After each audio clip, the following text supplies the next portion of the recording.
Si este mensaje está abriendo caminos en tu mente, escribe en los comentarios la palabra despertar y dale me gusta al canal. Así, la luz de esta conversación viajará más lejos y llegará a quienes aún viven detrás de la cortina. Spinoza desenmascaró la fe fingida y la farsa del altar. La frase no procedía de un panfleto herético ni de un manifiesto moderno. Resonó en un estrecho taller de Ámsterdam, donde un hombre de mirada serena y manos firmes pulía lentes como quien pule su propia alma. Aquella fría noche, 3 personas lo escucharon: un tipógrafo con las manos manchadas de tinta, un joven estudiante de teología que ocultaba el rostro bajo una capucha y un amigo librepensador que había aprendido a no repetir todo lo que sabía. Spinoza comenzó con una pregunta que parecía sencilla, pero que cargaba siglos de peso. ¿Por qué la verdad necesita cortinas? ¿Por qué la vela encendida con gestos calculados vale más que la luz del sol que atraviesa una ventana? ¿Por qué la voz entrenada para llorar en la sílaba correcta tendría más autoridad que la evidencia clara a los ojos de todos? Porque el altar, dijo, no es un puente, es un escenario, y todo escenario necesita actores, vestuario y guión. Sin guión, el truco no funciona. Fue entonces cuando habló del paquete. No era un libro ni una carta, sino un envoltorio de cuero gastado, entregado por un anticuario italiano que juraba actuar por deuda de honor. Dentro había hojas numeradas, transcripciones, márgenes garabateados con fechas, nombres e instrucciones, y una nota que le quemó los dedos a Spinoza, de cómo el ritual se convirtió en teatro y el teatro se convirtió en ley. Las páginas describían un sistema oculto, instrucciones para distribuir reliquias como objetos de impacto emocional, orientaciones para temporalizar la culpa en las homilías, listas de milagros pedagógicos cuidadosamente alineados con el calendario político, incluso un manual sobre el tiempo del suspenso sagrado. 3 segundos de pausa antes de pronunciar el nombre de Dios. 2 pasos a la izquierda para que la luz natural creara un halo. Uso de colores para inducir reverencia. El altar transformado en un taller de efectos especiales. El estudiante preguntó, ¿pero por qué harían eso? Spinoza no sonrió. Porque el miedo duele, y quien sufre miedo compra consuelo. El teatro religioso es un consuelo con intereses. No había ira en su tono, solo precisión. La superstición, explicó, nace cuando la imaginación ocupa el espacio vacío que deja la comprensión. No necesitamos un Dios caprichoso que interrumpa las leyes de la naturaleza para favorecer la taquilla del templo. Necesitamos aprender a reconocer lo divino en las leyes, no en las rupturas. En las últimas hojas había una enigmática lista de lugares de ensayo, salas laterales, claustros con acústica privilegiada, con horarios y puntos de inflexión emocional. Al lado, instrucciones para la iluminación, los perfumes y la música. El estudiante se santiguó murmurando, ¿ensayo de qué?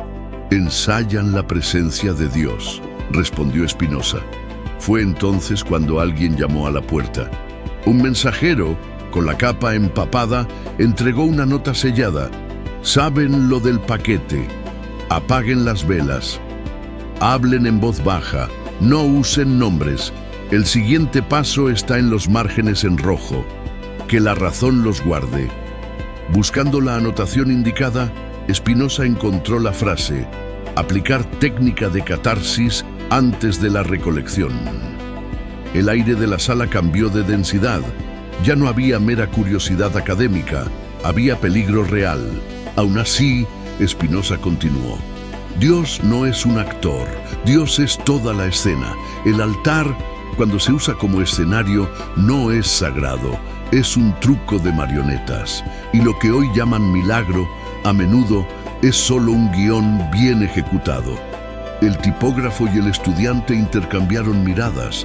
Las velas estaban apagadas, pero la llama ahora ardía en otra parte. Fue entonces cuando 3 golpes secos resonaron en la madera de la puerta. La puerta se abrió lentamente, revelando a un hombre con una capa gris, seguido de otros 2. Las botas estaban cubiertas de lodo y sus rostros no mostraban prisa. El tipo de gente que sabe que el miedo, cuando se prolonga, es más eficaz. El de la capa habló primero, con voz seca. ¿Dónde está el teatro? Espinosa no respondió. Caminó hasta la mesa, se limpió las manos con un trapo y dijo: si busca teatro, vaya a las catedrales los domingos. Aquí trabajamos con lentes, no con cortinas. El hombre sonrió, pero sin humor. Sacó un rollo de papel del bolsillo y lo desenrolló sobre la mesa. No era una orden judicial ni una carta eclesiástica. Era un índice. Espinosa reconoció 3 códigos de inmediato. Eran los mismos que estaban en el paquete. Lo sabían. Estos papeles pertenecen a la iglesia, dijo el hombre. Pertenecen a la historia, respondió Espinosa. Y la historia no acepta propietarios. El visitante se inclinó. No queremos prohibir su pensamiento, sino impedir que se escenifique. La palabra escenificar no pasó desapercibida. Espinosa abrió una de las hojas del paquete y la giró para que todos vieran el encabezado. Manual de escenación sacra, uso interno. Leyó en voz alta, como si fuera una receta. Paso 1. Prepare el espacio con símbolos reconocibles para el público objetivo. Utilice proporciones arquitectónicas que induzcan a la pequeñez. Paso 2. Controle la iluminación para crear contraste y enfocar al oficiante. Paso 3. Utilice sonidos graves y rítmicos para fijar el compás emocional en el coo. Las páginas describían un sistema oculto. Instrucciones para distribuir reliquias como en objetos de impacto emocional, orientaciones para temporalizar la culpa en las homilías, listas de milagros pedagógicos cuidadosamente alineados con el calendario político, incluso un manual sobre el tiempo del suspenso sagrado. 3 segundos de pausa antes de pronunciar el nombre de Dios. 2 pasos hacia la izquierda para que la luz natural cree un halo. Uso de colores para inducir reverencia. El altar transformado en un taller de efectos especiales. El estudiante preguntó: ¿pero por qué harían eso? Espinosa no sonrió. Porque el miedo duele, y quien sufre miedo compra consuelo. El teatro religioso es un consuelo con intereses. No había ira en su tono, solo precisión. La superstición, explicó, nace cuando la imaginación ocupa el espacio vacío que deja la comprensión. No necesitamos un Dios caprichoso que interrumpa las leyes de la naturaleza para favorecer la taquilla del templo. Necesitamos aprender a reconocer lo divino en las leyes, no en las rupturas. En las últimas hojas había una lista enigmática de lugares de ensayo, salas laterales, claustros con acústica privilegiada, con horarios y puntos de inflexión emocional. Al lado, instrucciones para la iluminación, los perfumes y la música. El estudiante se santiguó murmurando: ¿ensayo de qué? Espinosa respondió: ensayan la presencia de Dios. Fue entonces cuando alguien llamó a la puerta. Un mensajero, con la capa empapada, entregó una nota sellada. Saben lo del paquete, apaguen las velas, hablen en voz baja, no usen nombres. El siguiente paso está en los márgenes en rojo, que la razón los guarde. Buscando la anotación indicada, Espinosa encontró la frase: aplicar técnica de catarsis antes de la recolección. El aire de la sala cambió de densidad. Ya no había mera curiosidad académica, había peligro real. Aún así, Espinosa continuó: Dios no es un actor, Dios es toda la escena. El altar, cuando se usa como escenario, no es sagrado, es un truco de marionetas. y lo que hoy llaman milagro, a menudo, es solo un guión bien ejecutado. El tipógrafo y el estudiante intercambiaron miradas. Las velas estaban apagadas, pero la llama ahora ardía en otra parte. 3 golpes secos resonaron en la madera de la puerta. La puerta se abrió lentamente, revelando a un hombre con una capa gris, seguido de otros 2. Las botas estaban cubiertas de barro y sus rostros no mostraban prisa. El tipo de gente que sabe que el miedo, cuando se prolonga, es más eficaz. El de la capa habló primero, con voz seca. ¿Dónde está el teatro? Espinosa no respondió. Caminó hasta la mesa de trabajo, se limpió las manos con un paño y dijo: si busca teatro, vaya a las catedrales los domingos. Aquí trabajamos con lentes, no con cortinas. El hombre sonrió, pero sin humor. Sacó un rollo de papel del bolsillo y lo desenrolló sobre la mesa. No era una orden judicial ni una carta eclesiástica, era un índice. Espinosa reconoció 3 códigos de inmediato. Eran los mismos que estaban en el paquete, ellos lo sabían. Estos papeles pertenecen a la iglesia, dijo el hombre. Pertenecen a la historia, respondió Espinosa. Porque la historia no acepta propietarios. El visitante se inclinó. No queremos prohibir su pensamiento, sino impedir que sea escenificado. La palabra escenificado no pasó desapercibida. Espinosa abrió una de las hojas del paquete y la giró para que todos vieran el encabezado. Manual de escenación sacra, uso interno. Leyó en voz alta como si fuera una receta. Paso 1. Prepare el espacio con símbolos reconocibles para el público objetivo. Utilice proporciones arquitectónicas que induzcan pequeñez. Paso 2. Controle la iluminación para crear contraste y enfocar al oficiante. Paso 3. Utilice sonidos graves y rítmicos para fijar el compás emocional en el cuerpo antes que en la mente. Paso 4. Pausa calculada antes de anuncios importantes para debilitar la resistencia racional. Alzó la vista. ¿Es de esto de lo que hablan cuando dicen escenificar? Silencio. Él prosiguió. Paso 5. Insertar el mensaje central durante el pico de emoción colectiva. Paso 6. Concluir con un gesto de absolución, asociando obediencia con alivio emocional. El tipógrafo murmuró: esto es hipnosis colectiva. Espinosa confirmó: y lo llaman liturgia. El de la capa intentó cambiar el tono. ¿Y qué hará con esto? Espinosa esbozó una media sonrisa. Mostraré el truco al pueblo. Y luego, que decidan si quieren seguir aplaudiendo. Sin esperar reacción, él mismo escenificó un milagro. Cerró los ojos, ajustó el cuerpo, alzó la mano y esperó 3 segundos. Dijo con voz grave: está entre nosotros. Incluso sabiendo que era una representación, todos sintieron el impacto. Bajó la mano. El cuerpo cree antes de que la mente lo perciba.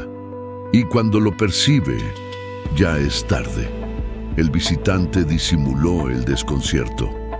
Entonces confiesa que sabe manipular la fe. Espinosa: confieso que sé reconocer cuándo es manipulada, y reconocer es la única defensa real.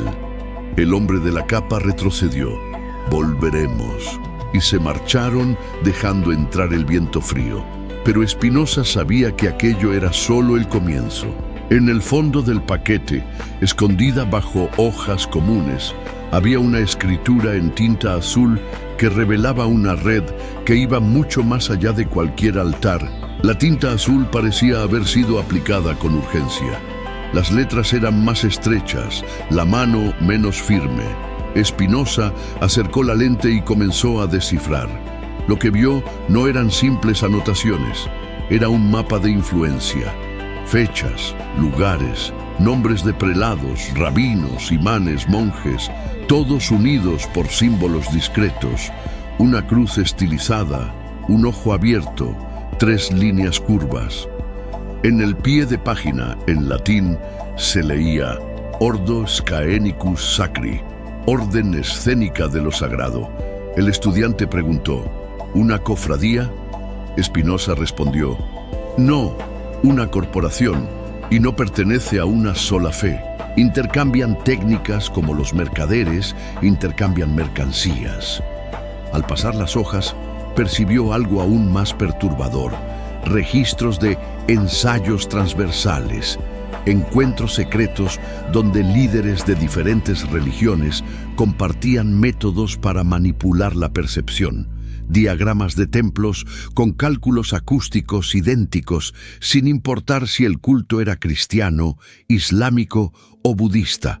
Una anotación fechada en 1483 decía: la verdad de cada pueblo es su mito, el nuestro es la técnica. Spinoza sintió un escalofrío recorrerle la espalda. La farsa del altar no era una desviación, sino un engranaje global. Entre los papeles, un mapamundi con puntos rojos marcando almacenes de reserva, lugares donde se guardaban reliquias y objetos milagrosos para ser activados cuando fuera necesario. Era un inventario del espectáculo. El tipógrafo pasó el dedo por el mapa. Eso quiere decir que pueden decidir cuándo y dónde ocurre el milagro. Spinoza asintió. Y, por lo tanto, ¿para quién sirve? Una frase en italiano antiguo, casi borrada, lo resumía todo.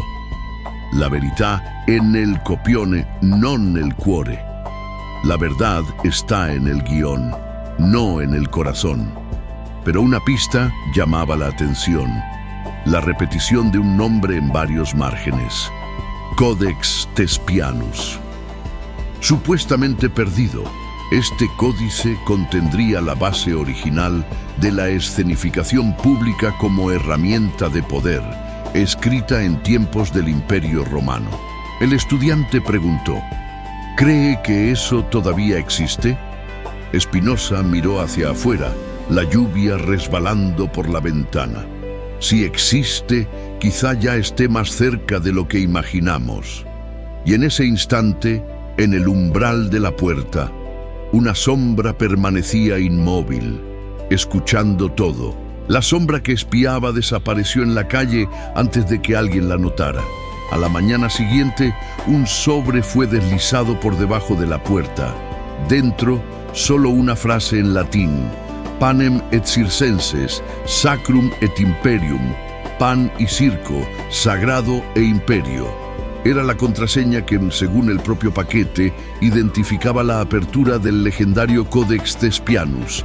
Debajo, una secuencia de números y una palabra en italiano: archivio. Spinoza lo entendió.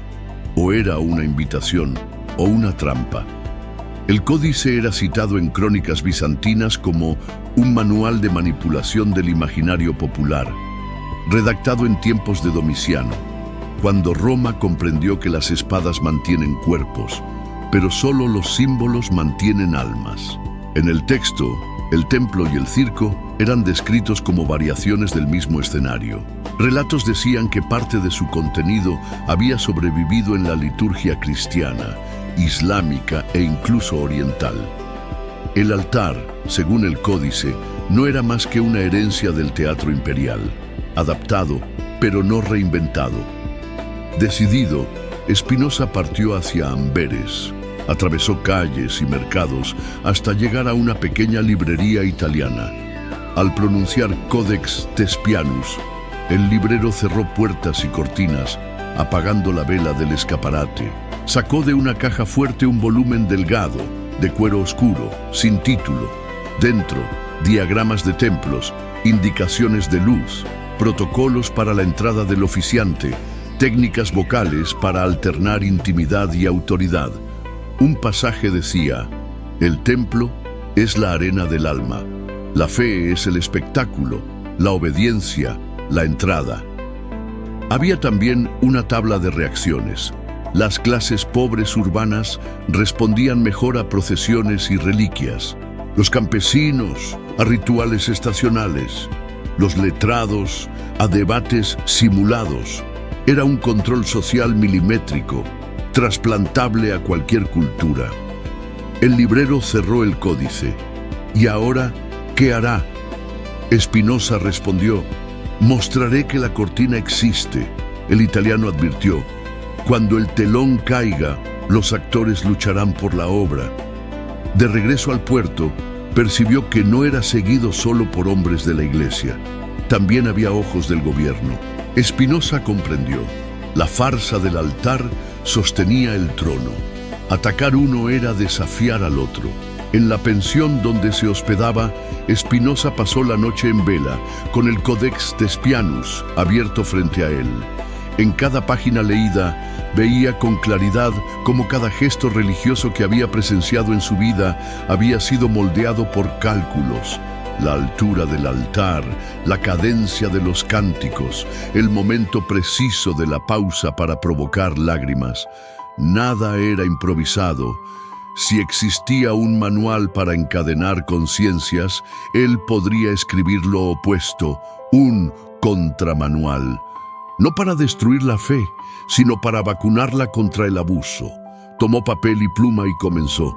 Al oír una pausa dramática, no espere la palabra siguiente. Observe lo que la espera provoca en usted. Al ver luz proyectada sobre el oficiante, busque dónde está la sombra. Al sentir una emoción intensa, pregúntese: ¿nació de la comprensión o de un estímulo? Cuando todos se arrodillen, permanezca de pie unos segundos. No era irreverencia, era autodefensa mental. Quien reconoce el truco no deja de ver belleza, pensó. Simplemente no la confunde con verdad. Comenzó a enviar copias cifradas a amigos de confianza. Las instrucciones estaban disfrazadas como recomendaciones para pulir lentes o evaluar vidrios. Pronto, pequeños grupos comenzaron a formarse. Ex-religiosos, estudiosos e incluso sacerdotes desilusionados. Se reunían sin altar, sin jerarquía, llamándose Convivium Lucis, convivio de la luz. La regla era simple: cada uno debía regresar a su comunidad y practicar la desescenificación silenciosa, observar los rituales sin dejarse hipnotizar. Los relatos comenzaron a llegar. Un comerciante notó que los sermones seguían siempre el mismo arco emocional. Una cantante de coro identificó el momento exacto en que la melodía se modulaba para provocar lágrimas. Un joven monje comprendió que sus experiencias espirituales eran reflejos condicionados. El contramanual comenzó a transformarse con las contribuciones de estos despiertos. Ya no era solo de Espinosa, era un organismo vivo, pero eso atrajo atención. Espías se infiltraron en los encuentros. Un mensaje desde Hamburgo advirtió: «Hay uno de ellos entre nosotros». Las reuniones se volvieron más secretas. Los mensajes comenzaron a codificarse en pasajes subrayados de libros. Espinosa comprendió que ya no era solo un hereje a los ojos de sus enemigos, era el líder de algo que amenazaba el engranaje que unía altar y trono. Y fue entonces cuando descubrió, oculta en el reverso del códex, la frase que lo cambiaría todo. La cortina oculta no solo el altar, sino el trono. La frase resonaba en la mente de Espinosa como una campana lejana. La cortina oculta no solo el altar, sino el trono. Siempre había sabido que Iglesia y Estado caminaban de la mano, pero aquello era más que una alianza, era simbiosis. El teatro sagrado y el teatro político eran, en esencia, el mismo espectáculo. Al hojear nuevamente el Codex Thespianus, comprendió que la estructura se repetía. En el templo, el oficiante entraba rodeado de símbolos y expectativa. En el palacio, el monarca aparecía flanqueado por insignias y guardias. El canto y el decreto cumplían la misma función: fijar la autoridad a través de la emoción. La bendición final y el gesto de clemencia eran idénticos en propósito: liberar la tensión para reforzar la obediencia. La confirmación llegó en una carta de un amigo tipógrafo en Francia.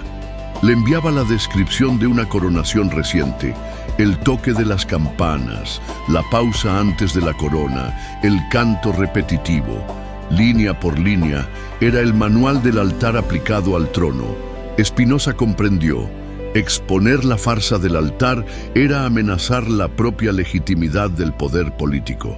El mismo guión que hacía arrodillarse al fiel mantenía sumiso al súbdito. La persecución se intensificó. No eran solo agentes de la iglesia siguiendo sus pasos, sino también hombres enviados por magistrados y gobernadores. Un abogado amigo le advirtió: ahora no eres solo un hereje, eres una amenaza para la estabilidad del Estado. Dentro del Convivium Lucis, algunos querían pasar de la observación silenciosa a la acción abierta. Spinoza se resistía.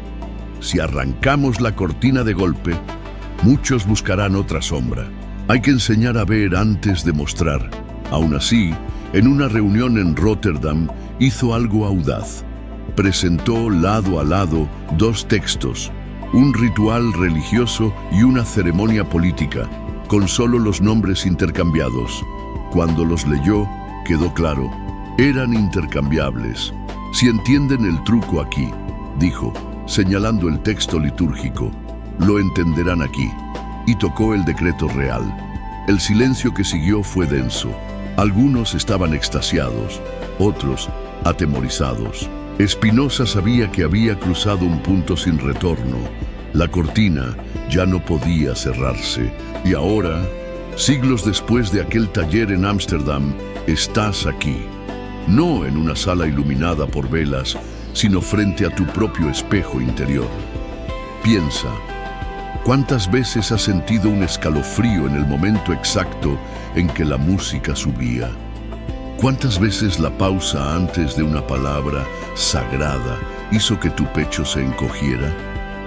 ¿Cuántas veces confundiste la belleza de la coreografía con la presencia de lo divino? Sé honesto. ¿Recuerdas un sermón que te hizo llorar, pero fue por las palabras o por el escenario, por la verdad o por el efecto? ¿Te has arrodillado sin pensar por qué lo hacías? ¿Has repetido frases que no comprendías solo porque todos a tu alrededor las repetían? Spinoza no escribió para ganar debates teológicos. Escribió para arrancar el anzuelo invisible que nos mantiene atados al escenario. Sabía que el altar y el trono comparten el mismo guión, que la emoción, cuando está programada, puede convertirse en un arma. Y la incómoda verdad es, esa obra aún está en cartelera. La ves los domingos en discursos políticos, en campañas que prometen salvación, prosperidad u orden. Las técnicas siguen ahí, modernas pero intactas. Mientras la emoción sea tomada como prueba de verdad, el aplauso continuará. Por eso, la pregunta atraviesa siglos para caer en tu regazo.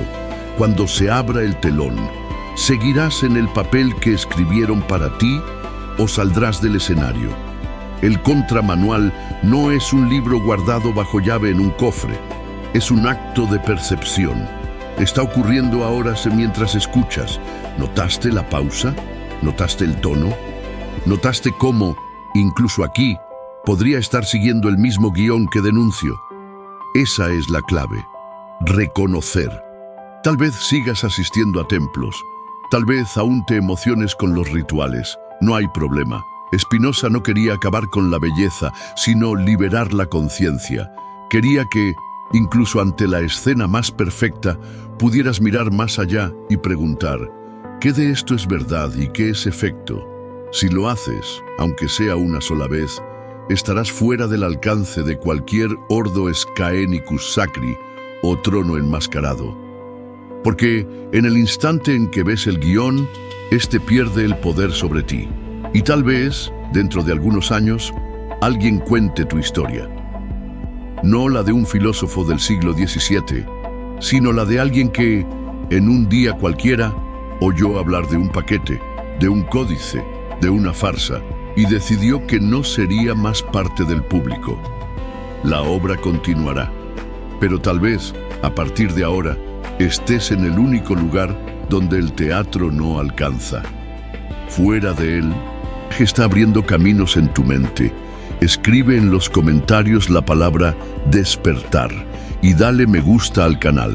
Así, la luz de esta conversación viajará más lejos y llegará a quienes aún viven detrás de la cortina.